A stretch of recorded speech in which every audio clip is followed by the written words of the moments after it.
She said the first thing is very important.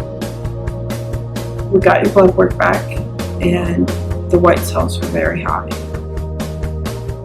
We think that you have leukemia.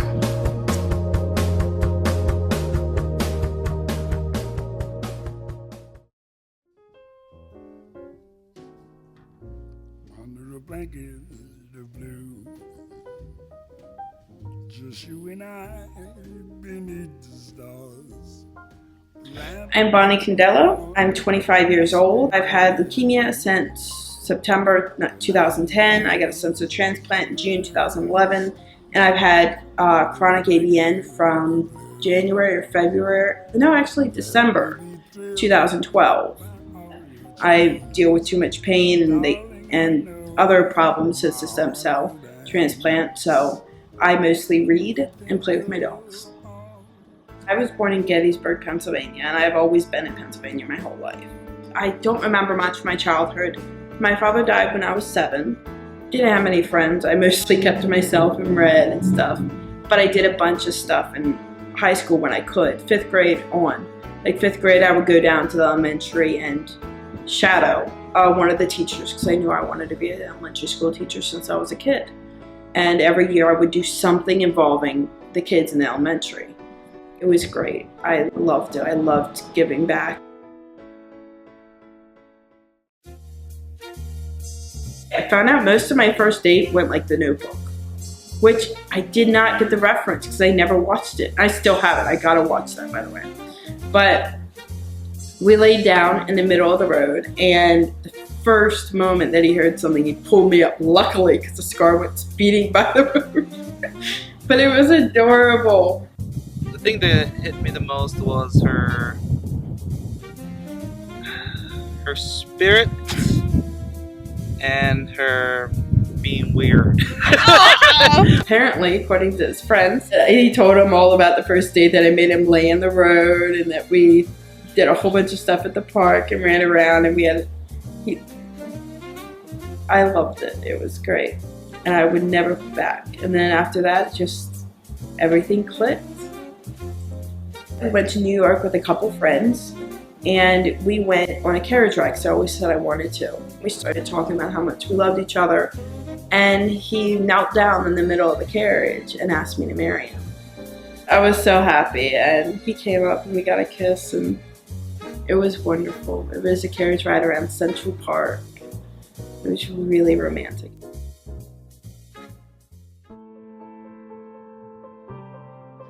I noticed that I started getting weaker and tired. I was losing a lot of weight. I lost about 30 pounds in a month.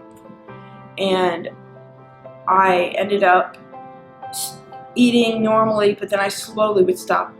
I would eat less and less, and I noticed during lunch, I ended up eating one piece of chicken about this big. Nothing more, because I couldn't eat it. It was making me like, what the heck? I'm too weak to even eat. And so I talked to my husband about it and said, we'll get you an appointment.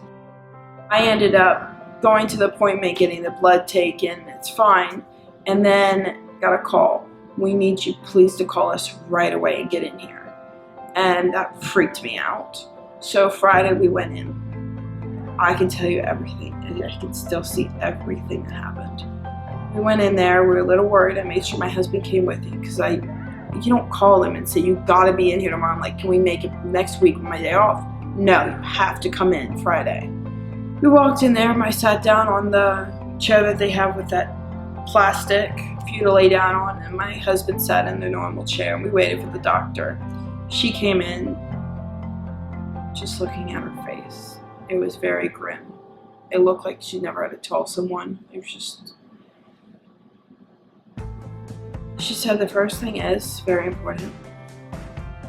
We got your blood work back, and the white cells were very high.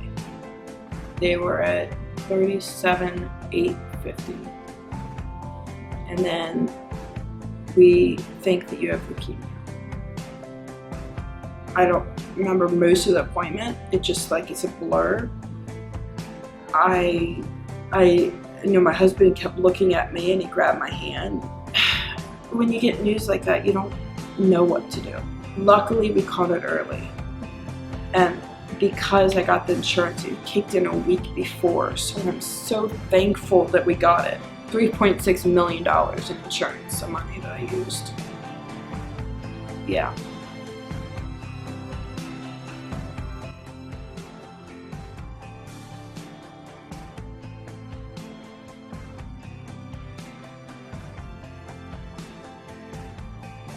So I ended up being there for 6 weeks for my first chemo.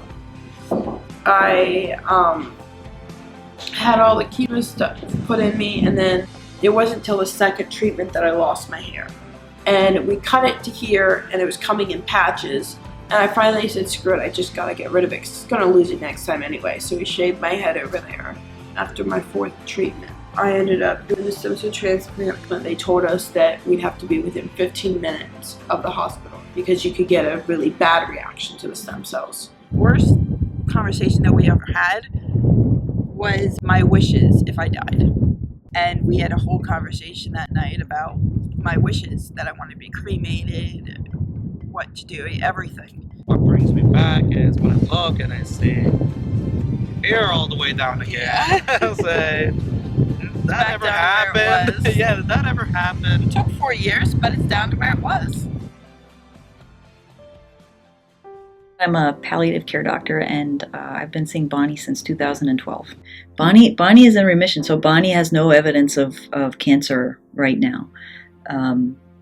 So it doesn't mean that the malignancy will never come back, but the longer she goes without evidence of relapse, the better. I think she had been diagnosed somewhere in 2009, 2010 with her leukemia, and underwent a bone marrow transplant, and she developed graft versus host disease. Graft versus host disease is when the transplant cells, the new immune system that Bonnie received in order to combat her leukemia, start to attack the normal healthy tissue. And the way that this has manifested itself in Bonnie is with avascular necrosis, which is when part of her bones die off because of the GVHD, and so she has a lot of problems with arthritis, problems with her joints. In the morning, I literally look like a 70, 80-year-old woman because I'm hunched over, like walking, limping, just because my bones all ache from laying in one position for too long. This is Luna. She's my service dog. If I have to pick up things on the ground, which sometimes I can't, sometimes I can, it depends. But little things, if I drop my phone or my keys or anything like that, she'll pick them up for me.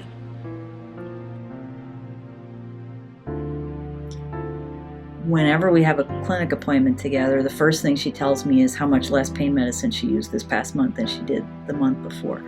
And she's setting very concrete goals for herself. She's going to be off the pain medicine in 6 months. She's kind of developing this life plan now. She's talking about having kids and Joseph getting a new job and kind of how they're going to move forward. So she's really been able to, I think, distance herself from her illness and start to envision her future in a way that she really wasn't up until 6 months or a year ago. I've always wanted to be a teacher. I was supposed to go and volunteer and become a student teacher for the school next door. Problem is, I still can't stand for long. I get too wobbly and I get sweaty and hot. My hopeful is that eventually I'll get a job doing paperwork or something, because I love doing paperwork.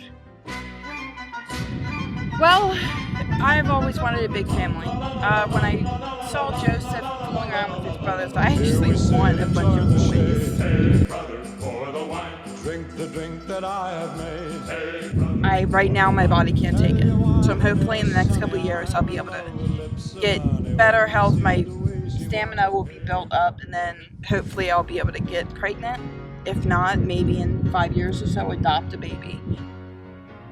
Bonnie, at least half the time, comes to the office with a National Geographic magazine, and usually points out to me someplace that she wants to go in National Geographic, or some gross picture that she wants to show me in National Geographic.